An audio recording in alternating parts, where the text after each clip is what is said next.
2 grados de más. ¿Estamos abusando de la noción del calentamiento global?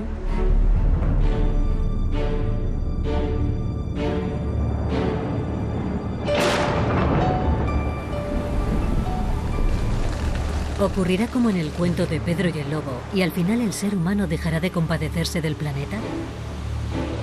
Hay quien piensa que el apocalipsis se acerca.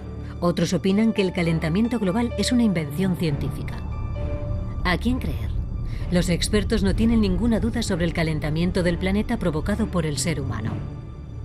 Lo que usted haga va a tener un impacto sobre mí. Me da igual que viva en Pekín, en Malasia o en Australia. Existe una relación muy clara entre las emisiones de dióxido de carbono y el calentamiento global. Cuanto más se emite, más sube la temperatura. Existe una correlación lineal. El cambio climático constituye una de las mayores amenazas para la existencia de la humanidad. Si el hombre comprendiese que está contribuyendo a su inminente extinción, caería fulminado ante la magnitud de la destrucción que está imponiendo a su hábitat.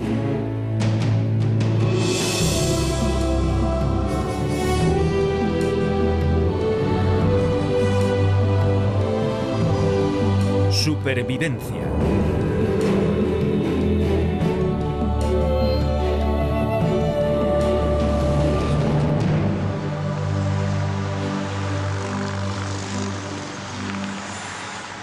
El ser humano y sus emisiones nocivas han provocado el aumento de la temperatura de los océanos en 0,8 grados. No llega a 1 grado, pero es suficiente para causar cambios radicales en todo el planeta. Dichos cambios no pueden verse fácilmente, pero sí medirse. Los ecosistemas han sido alterados. El nivel de agua de los océanos no cesa de subir, imperceptiblemente, pero inexorablemente. No podemos prever todos los efectos del cambio climático, pero según los datos geológicos, un cambio climático brusco podría ser catastrófico. De 1979 a 2009, los modelos confeccionados a partir de imágenes tomadas por satélite muestran la superficie de hielo que recubre el océano Ártico. En apenas 30 años, la superficie de hielo que cubría el 80% del océano Ártico ha pasado a cubrir solo el 5%. Tiene menos de 5 metros de espesor y es el refugio de los osos polares. Pero está desapareciendo visiblemente.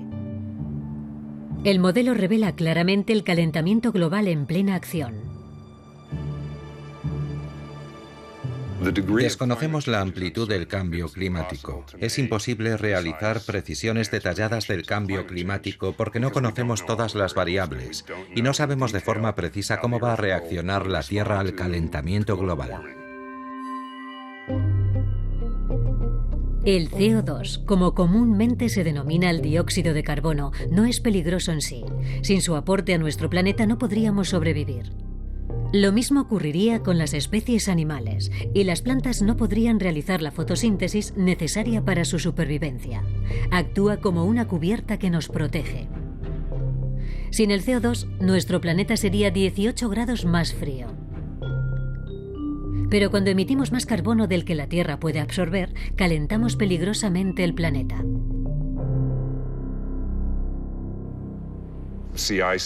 El hielo marino se funde a una velocidad sin precedentes, provocando un círculo vicioso. El Ártico absorbe más calor.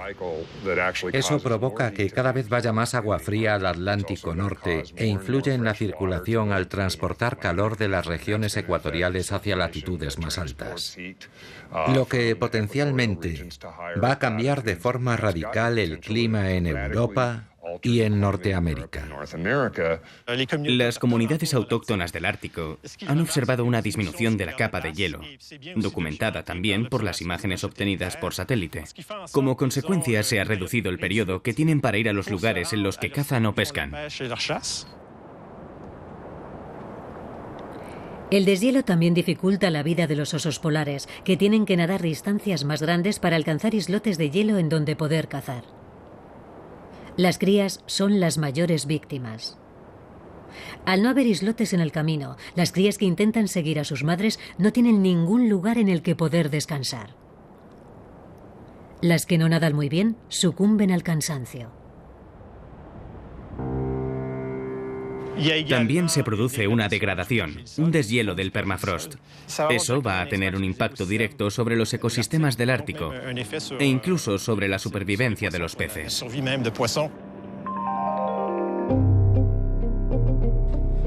El permafrost, que como su nombre indica está helado permanentemente, se deshiela deprisa, dejando escapar bocanadas de dióxido de carbono que contienen grandes cantidades de los desechos orgánicos que se conservan bajo el hielo.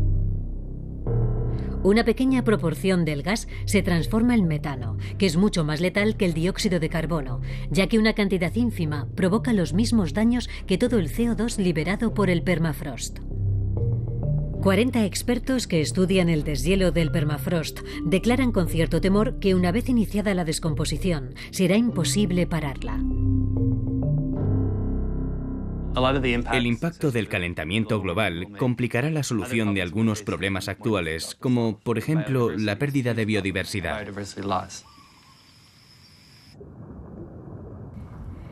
El hombre contribuye a su extinción más deprisa de lo que pueden evolucionar las especies. Por ello, los científicos afirman que estamos entrando en una crisis biológica importante, es decir, la desaparición brutal y masiva de gran parte de las especies. Pero no es la primera vez que el planeta se enfrenta a una crisis tan importante. Los dinosaurios vivieron una semejante. ¿Por qué preocuparnos entonces? Yo diría que es nuevo en la historia de la humanidad, y si no dejamos de emitir dióxido de carbono, el cambio climático será tan severo que constituirá una amenaza para la especie humana.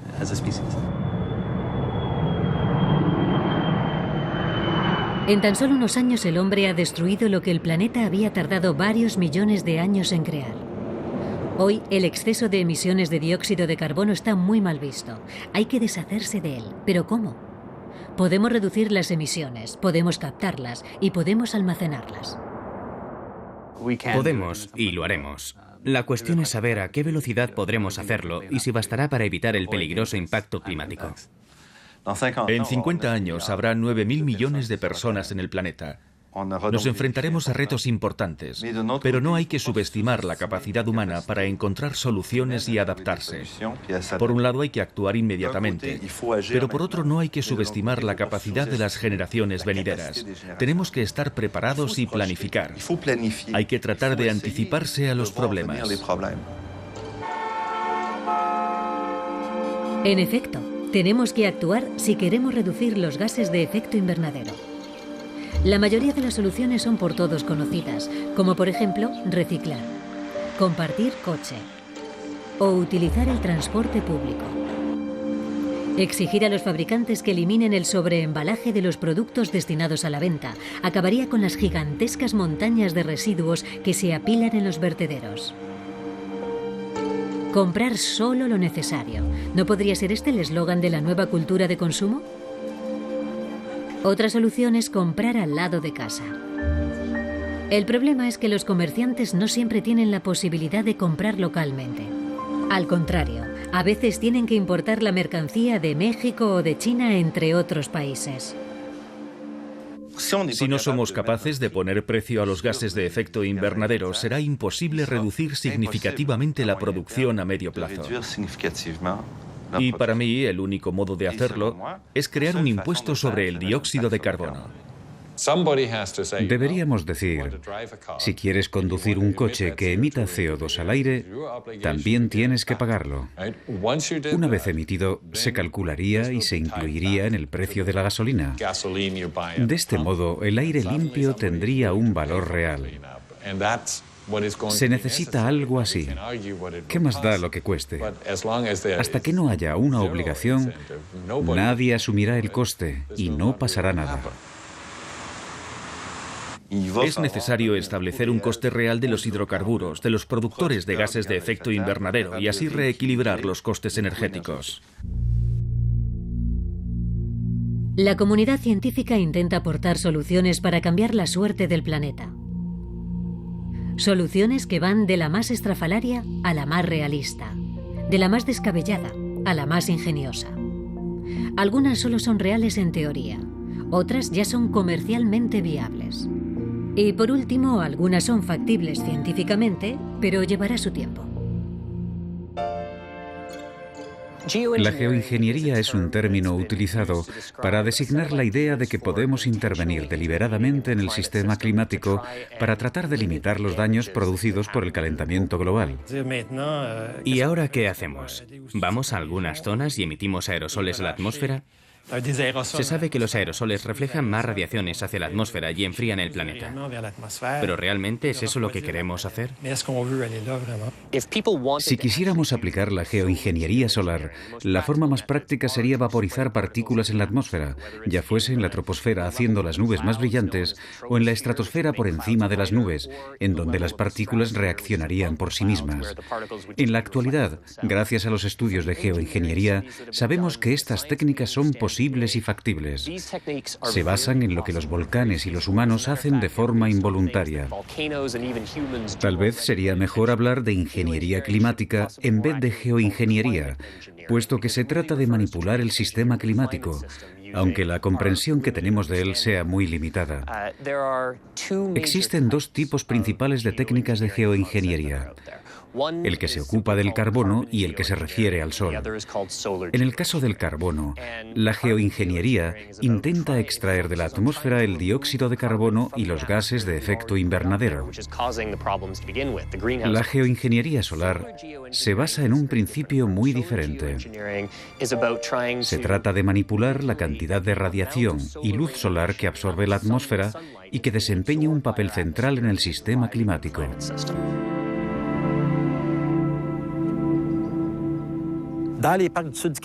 Se estima que desde hace 125 años en los parques del sur de Quebec, entre 2 y 3 millones de toneladas de CO2 han sido capturadas por los residuos mineros. Al derretirse en invierno la nieve que cubre la superficie de los residuos, identificamos unos orificios de aire caliente producidos por dicha reacción, que produce calor en el interior del parque de residuos mineros. Y descubrimos que el gas que salía por dichos orificios de aire caliente no contenía CO2. Estimamos que de forma natural se capturan alrededor de 600 toneladas de CO2 al año. Un CO2 que procede de la atmósfera y que se queda atrapado para siempre en el interior del parque de residuos mineros. Hace 3 meses construimos un campo experimental y enseguida pudimos ver que el residuo minero casi no está cimentado. Los granos no se han unido unos a otros. Sin embargo, si tomamos un fragmento de residuo, podemos ver que se han empezado a formar unas vetas blancas. Son carbonatos producidos por la carbonatación mineral, pero todavía no son lo suficientemente abundantes como para que los granos cohesionen por la precipitación del carbonato. Estos residuos mineros que fueron depositados hace 1 año y medio empiezan a cimentarse debido a la carbonatación mineral, que hará que los granos se unan unos a otros formando una especie de corteza blanca. Son los carbonatos que capturan el CO2 atmosférico. Las rocas son el receptáculo ideal para las emisiones nocivas emitidas por el hombre porque carbonatan de forma natural el CO2.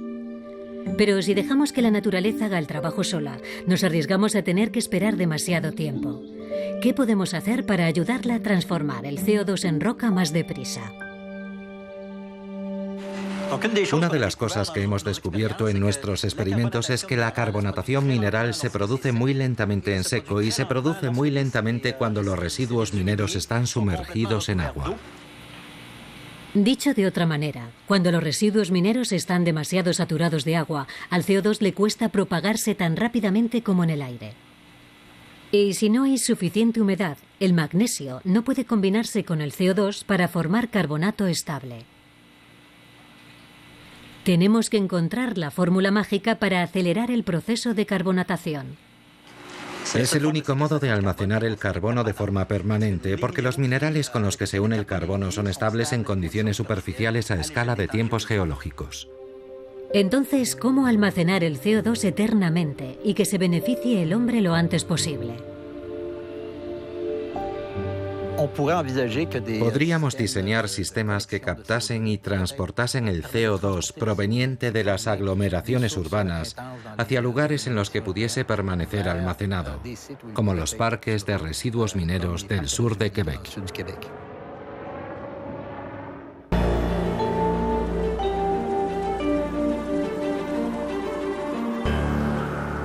¿El eslabón perdido? Capturar el CO2, algo que los árboles hacen maravillosamente. En Nueva York, 2 científicos han decidido imitarlos. El agua debería subir inmediatamente. Sigue sin pasar nada, Allen. Tiene que funcionar. Tiene que hacerlo, ¿eh? Tiene que hacerlo.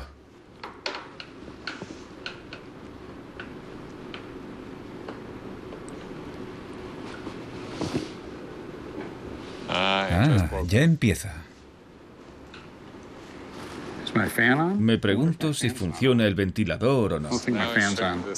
Ahora el CO2 sube como una flecha.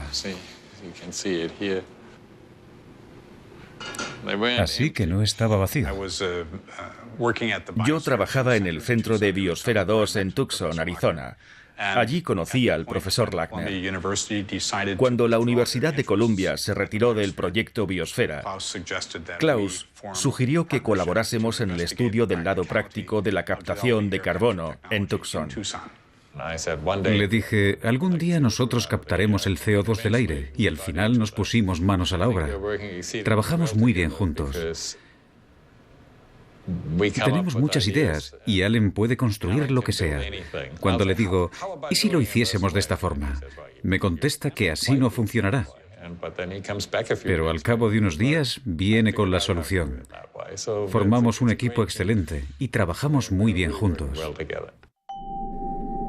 Juntos han construido árboles artificiales que en realidad son máquinas de almacenar dióxido de carbono. Es una de las pocas técnicas capaces de capturar CO2 del aire ambiente.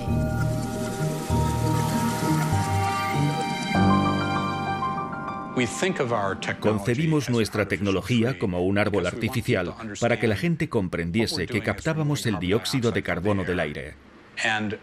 Nuestro modelo inicial tenía el aspecto de una rama de pino. Aquí tengo una muestra. Pueden ver cómo los materiales utilizados para la captura son como pequeñas agujas. El conjunto recuerda a una rama de pino. La gente hace automáticamente la conexión con un árbol. Yo buscaba un nombre que explicase que estaba fabricado por el hombre. La expresión árbol reinventado no me parecía mal. Al final me decidí por árboles sintéticos, aunque la gente los llama árboles artificiales. Es poco probable que los coloquen en zonas urbanas. Seguramente estarán alejados de las ciudades, en lugares en donde pueda almacenarse el dióxido de carbono. Algunos creen que la tecnología de captación de CO2 solo funcionará en ciudades o cerca de grandes fábricas, porque tenemos la impresión de que ahí es donde están las mayores concentraciones de dióxido de carbono. Pero en realidad, el dióxido de carbono se disuelve muy bien en la atmósfera y las concentraciones de CO2 son similares, ya sea en el desierto de Arizona o en la ciudad de Nueva York. Estructuras que capturan el CO2 como los árboles, pero 1000 veces más eficaces. Es cierto que estas estructuras captan dióxido de carbono igual que hacen los árboles, pero existen diferencias importantes. Resumiendo, un árbol utiliza el sol, dióxido de carbono y agua para alimentarse. No está optimizado para retirar grandes cantidades de CO2 de la atmósfera. No es muy eficaz por la noche ni en invierno cuando pierde sus hojas. La tecnología de captación de dióxido de carbono funcionará las 24 horas del día, los 365 días del año. Esta tecnología se muestra 1000 veces más eficaz a la hora de retirar el CO2 de la atmósfera que cuando lo realizan los árboles tradicionales. Estos materiales son los que absorben el CO2 del aire. Basta con exponerlo al aire y si está seco absorberá el CO2. El proceso de regeneración de los materiales y de extracción del dióxido de carbono para ser reutilizado requiere electricidad. Hay que bombear agua, hay que desplazar físicamente los materiales del exterior al interior para poder retirar el CO2 y almacenarlo para otro uso, y hay que volverlos a colocar en su sitio. Efectuar todas estas operaciones de bombeo de agua y desplazamiento de los materiales para poder retirar el CO2 requiere electricidad, pero podemos escapar. La energía solar o eólica puede hacerlo fácilmente.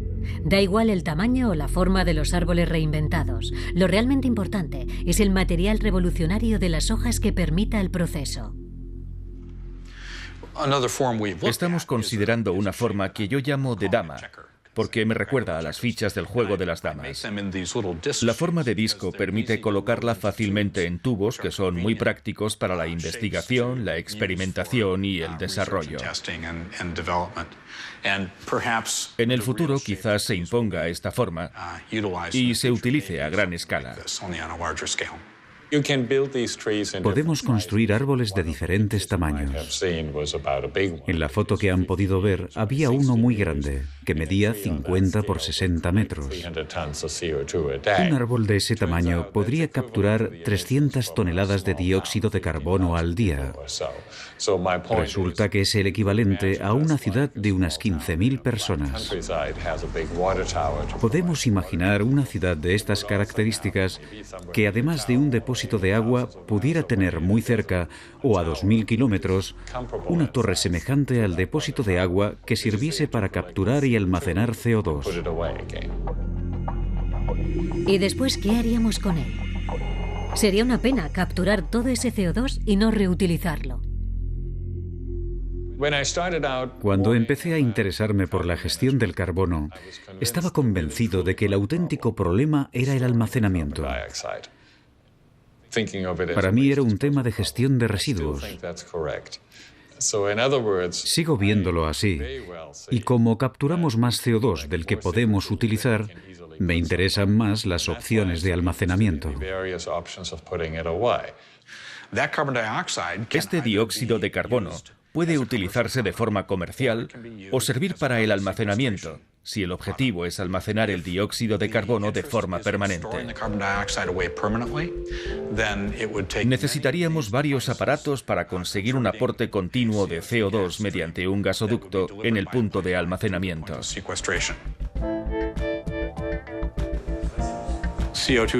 El CO2 tiene otros usos comerciales. Puede utilizarse en un invernadero como agente fertilizante para la agricultura. Puede utilizarse para la conservación del pescado. Puede utilizarse como disolvente líquido para la limpieza en seco. La limpieza en seco puede hacerse con CO2 líquido. De modo que el CO2 tiene diversos usos comerciales. Resulta interesante porque estos usos podrían ayudar a crear empresas lucrativas. ¿Lucrativas? Los beneficios solo serán importantes si el mercado del carbono levanta el vuelo. Y el mercado es complejo. ¿A quién venderlo? ¿Cómo? ¿En forma de impuesto o de crédito? ¿Cómo se calcula? ¿A peso o por penalización? No es nada fácil. La captura de CO2 es el último recurso y lo utilizaremos cuando no haya otra opción. Una de sus funciones será determinar el coste real de las emisiones de CO2. El coste por retirar el CO2 emitido al aire por accidente o no será precisamente determinado por el coste de la captura. Si al principio es muy caro, ¿qué le vamos a hacer? Es el precio que hay que pagar por emitirlo. Y así podremos saber el coste que ocasionan las emisiones. En mi opinión, para resolver el problema hay que pensar, si sacamos una tonelada de carbono del suelo, tenemos que ser responsables de volver a meter otra tonelada. Puede ser la misma o no, su valor será el mismo, y podremos hacerlo en cualquier sitio. De pronto nos encontramos con un sistema de intercambio. Para deshacernos de él hasta el final de los tiempos, tenemos que volver a fijarnos en las piedras. Si buscamos piedra mineral para desterrar el CO2 y crear carbonatos, el mayor yacimiento del mundo es de lejos Omán, en donde podríamos contener todo el CO2 que pudiésemos conseguir. Miles y miles de millones de toneladas de CO2 tragadas por las piedras de Omán, al sur de la península de Arabia. Una proeza difícil de imaginar. Imagínense que tenemos un terreno e instalamos una red de módulos de captura. Sería algo así. Los módulos están repartidos por el terreno, separados con el fin de evitar cualquier interferencia entre ellos. Hay muchos módulos. Están todos conectados a unos conductos que descienden hasta llegar a un gasoducto.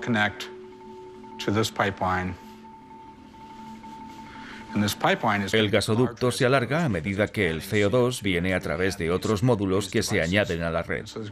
Hay varios más que se dirigen hacia arriba. Por último, el gasoducto se conecta a un pozo de inyección que se introduce profundamente bajo tierra y puede llegar, no sé, quizás hasta un acuífero salado. A día de hoy, ningún desarrollo ha necesitado la instalación del equipo en el terreno. Si alguien estuviera dispuesto a arriesgarse a desarrollar comercialmente esta técnica, sería solo cuestión de días. Ninguna razón lo impide. Todo está listo. La implantación de los árboles reinventados de Klaus Lackner y Alan Wright podría hacerse desde mañana mismo si se quisiera, o si un líder mundial fuese tan visionario como para enfrentarse al calentamiento global de una vez por todas. Es imposible decir qué país va a destacar en este campo. Algunos países de Europa están muy adelantados. Inglaterra, por ejemplo, está muy interesada. Pero de repente China se interesa y de un día para otro podría cambiar su política al respecto. A día de hoy, los árboles reinventados capturan CO2, pero no pueden almacenarlo. Por esta razón, Klaus y Allen están interesados en el proyecto de sus colegas del Observatorio Lamont Doherty, un pabellón satélite de la Universidad de Columbia, en el que investigan el calentamiento global. Mi interés por las rocas y el agua me viene de mi formación. Probablemente mi familia también tenga algo que ver, porque mi padre es profesor de geología en Suiza. Así que lo llevo en los genes. Cada año recogemos montones de muestras en Omán, a veces hasta 1000 kilos. Después vamos a un vendedor de cajas pakistaní del zoco de Muscat y compramos montones y montones de cajas de metal como esta. Envolvemos cuidadosamente las piezas con trapos y otras telas acolchadas y las mandamos por avión a Estados Unidos. Luego las apilamos aquí. Esta piedra muestra una carbonatación completa. Los átomos de magnesio se han combinado con el dióxido de carbono formando carbonato de magnesio, que constituye nuestro objetivo. El objetivo de toda empresa que se dedica a capturar CO2 es encontrarle un hábitat permanente. Los geólogos están acostumbrados a contar en tiempo geológico. Para nosotros se trata de un pozo que dure toda la eternidad. Es para toda la eternidad. Un almacenamiento permanente, como decimos nosotros, ya que el dióxido de carbono en forma líquida o gaseosa se transforma en piedra. Yo hice mis estudios de doctorado en Omán. Aquí se sabe que el agua reacciona con el CO2 de la atmósfera. Nos recuerda a los árboles artificiales de Klaus Lackner. Estos árboles captan el CO2, pero se trata de un proceso natural. Los árboles no tienen que estar cerca de una fábrica. Pueden extraer el CO2 de la atmósfera del lugar en el que estén. En el Sáhara, en Omán, en el Antártico o en el Ártico. Da igual.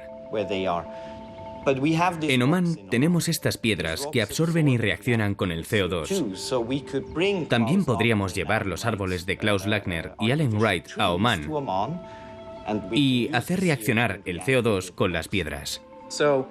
También podríamos imaginar que todo el proyecto Columbia en términos de extracción y almacenamiento de CO2 podría formar un sistema sinérgico.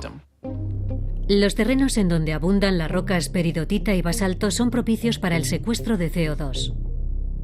Si excavamos a más de 1000 metros e introducimos el CO2 bajo extrema presión, se alojará en los poros del mineral de forma permanente y se transformará en sedimento a su vez. Levantar el suelo y aumentar el volumen de la roca no es un procedimiento peligroso. Hay que evitar las fugas de CO2 durante el proceso. Pero si hay carbonatación mineral, no hay fugas, porque el CO2 se transforma en piedra. Así que no es nada peligroso. Si todo el CO2 que emitimos estuviera secuestrado en el suelo, ¿qué sucedería teóricamente? Sin duda, el suelo se elevaría, porque se produciría un aumento del volumen de roca. El volumen del aumento sería del 30 al 40% que deberíamos acomodar en algún sitio. Por eso, sabemos que, en teoría, el suelo se elevaría.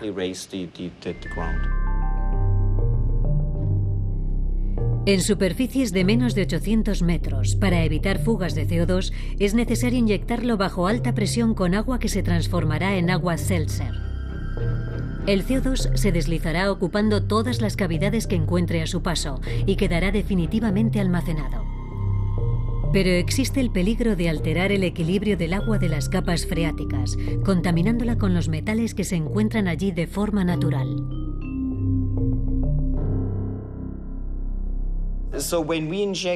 Si inyectamos CO2 en estos depósitos, se disuelve en el agua y produce principalmente agua seltzer, que también puede disolver algunos metales que se encuentran en la roca, como cadmio, zinc, hierro, manganeso y arsénico.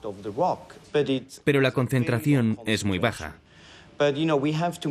Hay que asegurarse de elegir el depósito mineral adecuado. Está claro que hay que cambiar algunos detalles. En toda solución existen impactos medioambientales que implican 1.000 millones de toneladas de fluido. Solo hay que acostumbrarse a encontrar el equilibrio y de este modo buscar la solución que, causando el menor impacto posible, proporcione el mayor beneficio. En Omán, los desafíos son otros. El CO2 se carbonata en la superficie de unas piscinas que adquieren un color turquesa por el proceso de alcalinización de las peridotitas. Los científicos han comprobado que el CO2 se mineraliza mucho más rápido que en cualquier otro lugar del mundo. ¿Por qué?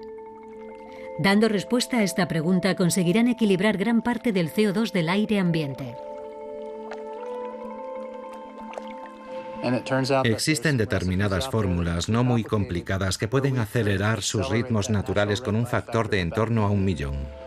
En algunos lugares de la Tierra, como Omán, esas rocas se encuentran en la superficie, expuestas a capas de agua subterránea más profundas, y como están en desequilibrio químico con el agua y el CO2, reaccionan más rápidamente.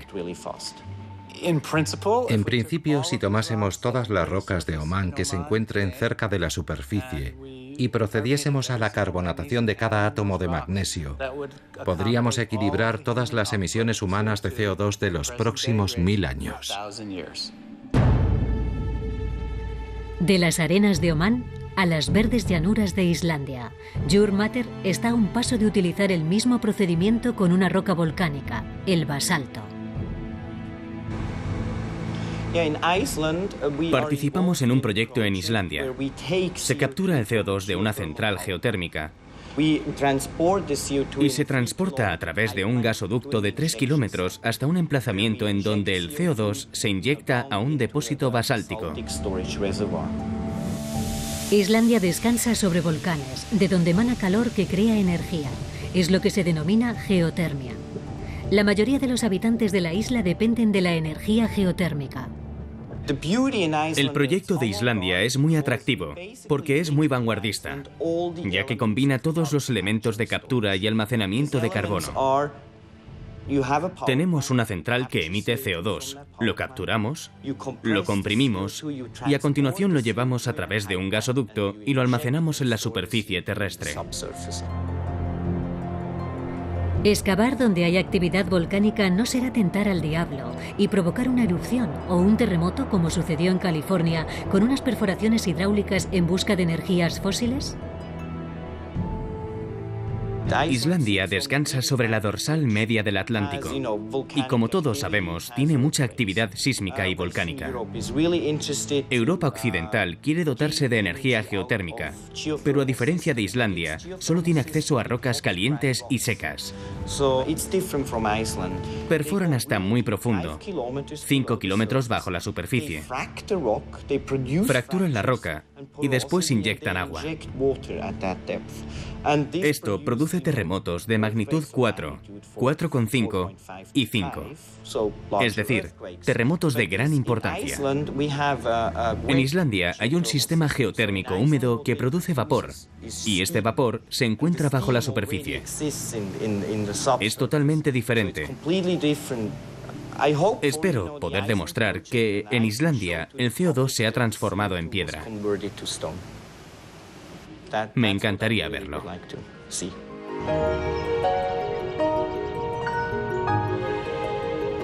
Con el aumento de la temperatura en las ciudades, el nivel de ozono alcanza cotas inaceptables para la salud. Las nubes de contaminación o smog, el asfalto y otros materiales retienen el calor que no puede escapar. Solo con reflejar parte de ese calor contribuiríamos enormemente a hacer más agradables nuestras ciudades y más sana la vida en ellas. Hemos descubierto unas técnicas innovadoras de pigmentación que nos permiten mantener visiblemente el mismo color, reflejando mucho más todos los rayos del espectro solar. Cuanto mayor es el nivel de reflectancia de los tejados, más frescos están. Los tejados frescos se denominan tejados reflectantes. Pueden reflejar hasta el 80% de los rayos del sol, mientras que los existentes hasta ahora solo reflejan entre el 10 y el 15% de dichos rayos. Con el asesoramiento de los científicos, los industriales han fabricado tejados de todos los colores, incluso negros, que alcanzan unos niveles de reflectancia del 40%. Una mejora evidente si lo comparamos con el 5% de los tejados actuales. Es Geoingeniería 101, tejados frescos y calzadas frescas. La gran diferencia entre la tecnología de las ciudades frescas y las otras tecnologías es que esta la llevamos utilizando desde hace miles de años. Deja el dinero en nuestros bolsillos, salva el planeta y al mismo tiempo refresca los islotes urbanos. Otra forma de reducir el calor de los islotes urbanos es construir jardines en los tejados o plantar en ellos materia vegetal. El tejado verde permite reducir el consumo de energía de los hogares.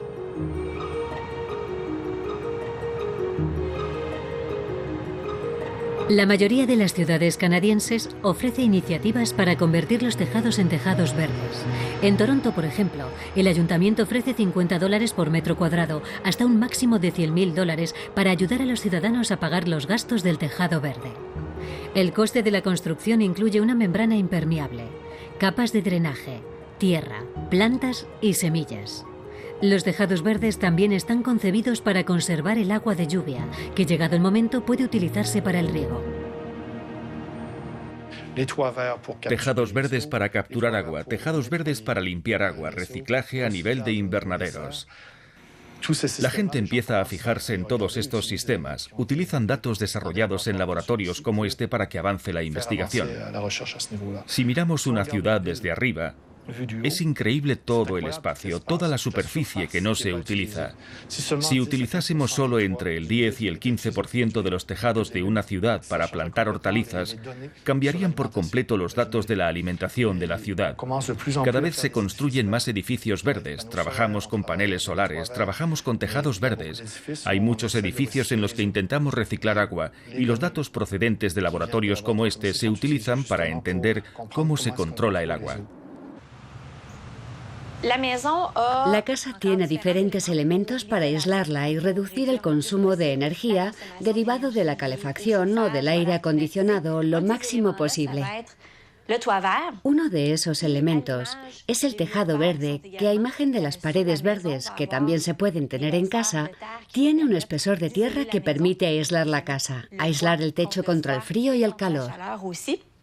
Contra el calor, las plantas del tejado transpiran y reducen el calor de alrededor. También es muy práctico para absorber el agua de lluvia.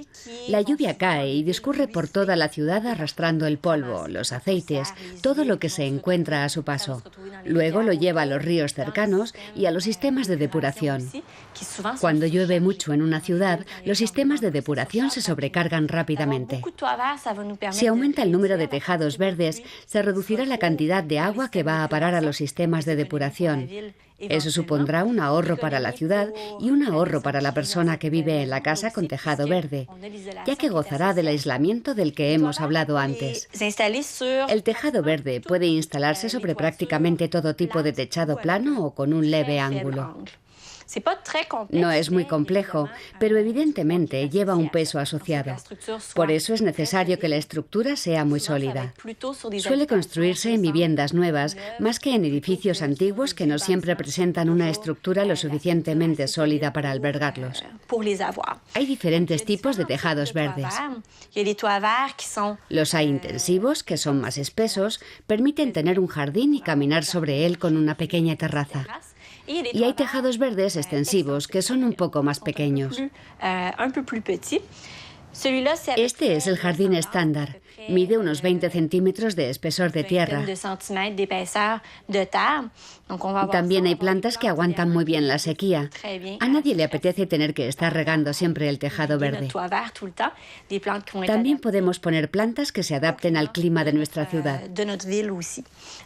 Después tenemos una barrera antirraíces que impide que las raíces nos deshagan el tejado. Nadie quiere que le destrocen el tejado. Desgraciadamente, de vez en cuando empieza a brotar algún árbol. Los árboles son así, diseminan sus semillas por todas partes.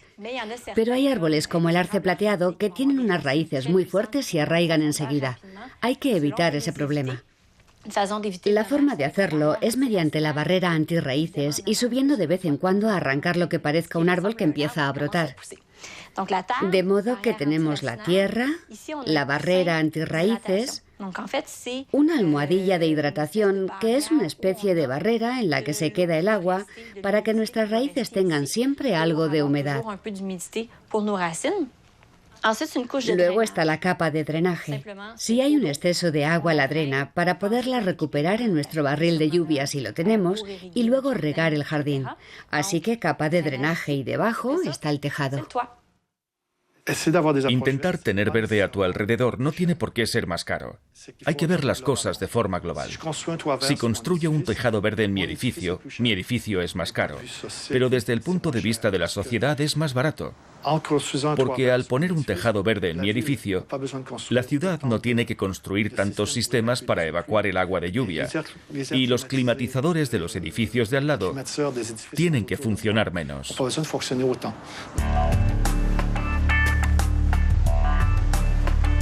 No se puede camuflar más el problema de las emisiones de CO2 que calientan el planeta de forma incontrolable. En Weibarm, un pueblecito de Saskatchewan, ha visto la luz un concepto revolucionario. Los científicos, pensando en una comercialización viable y consciente de los peligros desconocidos que un almacenamiento de CO2 bajo la tierra podría ocasionar, han ideado un sistema mejorado para extraer petróleo por inyección de CO2 bajo presión. Se trata del mayor emplazamiento de almacenamiento de CO2 del norte de América.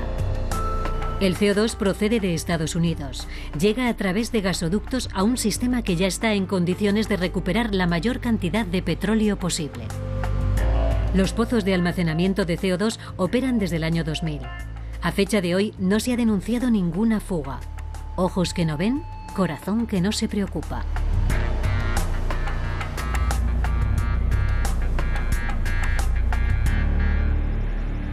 Existe una solución alternativa para producir combustible verde a partir de CO2. Estamos en las instalaciones de Pond Biofuels, justo al lado de nuestra compañera, la planta de cemento St. Mary en Ontario. Tenemos al lado 3.000 metros cuadrados de reactores activos que absorben el dióxido de carbono que emite la planta de cemento St. Mary y lo transforman en una biomasa de algas. Cuando nos reunimos con los compañeros de Pond Biofuels, nos enseñaron una tecnología innovadora que podría convertirse en una de las mejores medidas de control de gases de efecto invernadero económicamente rentable, gracias a la producción de biomasa y de biocombustible. Además, las algas absorben los componentes nocivos de las emisiones de humo como óxidos de nitrógeno, óxidos de azufre y materias orgánicas volátiles que no hayan sido quemadas en el horno.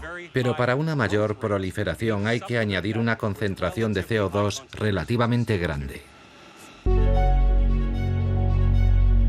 La industria del cemento tiene un historial negro en el capítulo del medio ambiente. Aunque sea una de las que más contamina, sigue siendo imprescindible para satisfacer las necesidades de nuestra civilización. Por primera vez, una industria contaminante se ha unido a una pequeña empresa para reciclar el CO2 en biocombustible.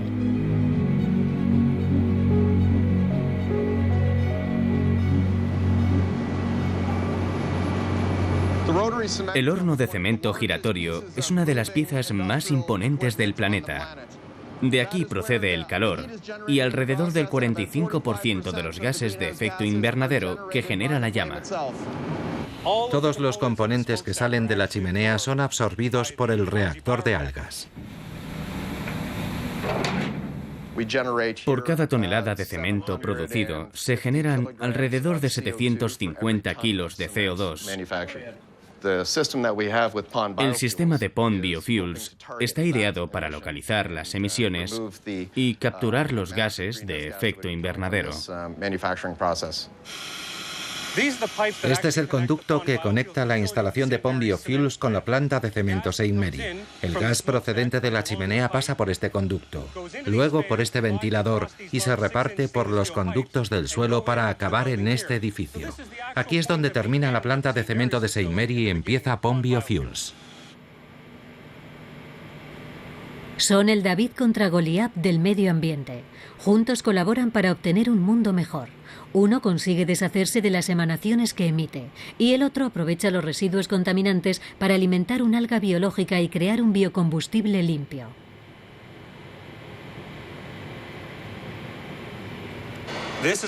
Aquí es donde sucede todo. Aquí se transforman las emisiones de la chimenea en biocombustible limpio. El alga es un organismo que vive a base de carbono, es decir, que se alimenta de él. Nuestra alga se alimenta exclusivamente de las emisiones de carbono de la chimenea.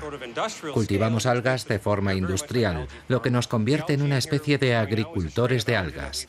El alga que cultivamos está elegida especialmente para la planta de fabricación de cemento St. Mary. La chimenea expulsa alrededor de 500.000 de toneladas de CO2. Una vez hice los cálculos, si intentásemos absorber en un bosque las emisiones de carbono de St. Mary, necesitaríamos un bosque de 1 kilómetro de ancho que fuera de St. Mary a Kingston para absorber todas las emisiones de CO2.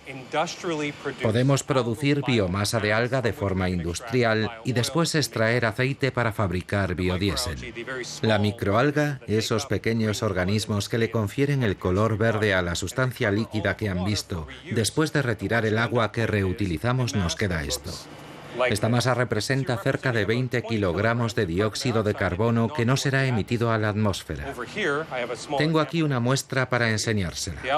El alga produce una consistencia similar a la de la arcilla. Está compuesta por cerca de un 80% de agua. Podemos secar estos materiales gracias al calor residual de la fábrica. También podemos cultivar algas y obtener aceite.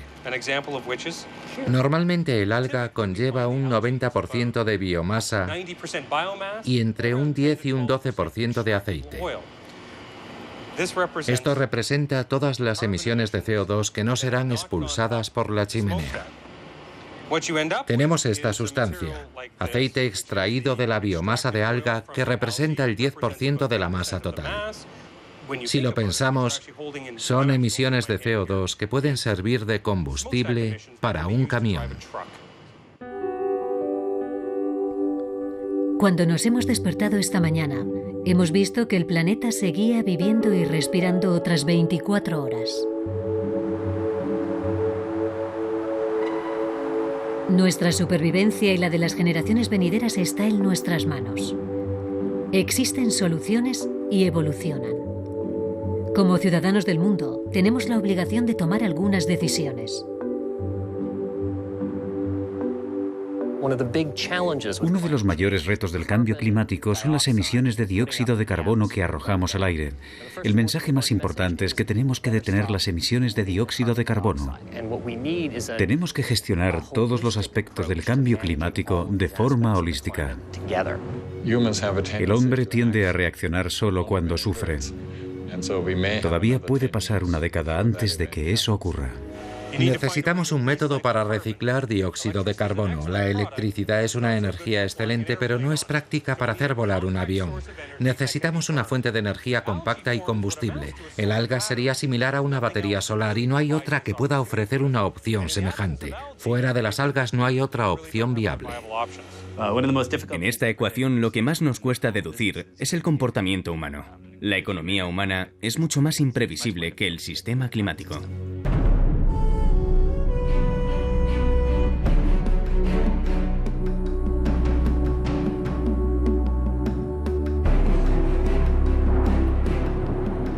En menos de 50 años, las concentraciones de CO2 medidas anualmente por el Observatorio de Mauna Loa en Hawái oscilan entre 300 y 400 partes por millón y la tendencia se acelera.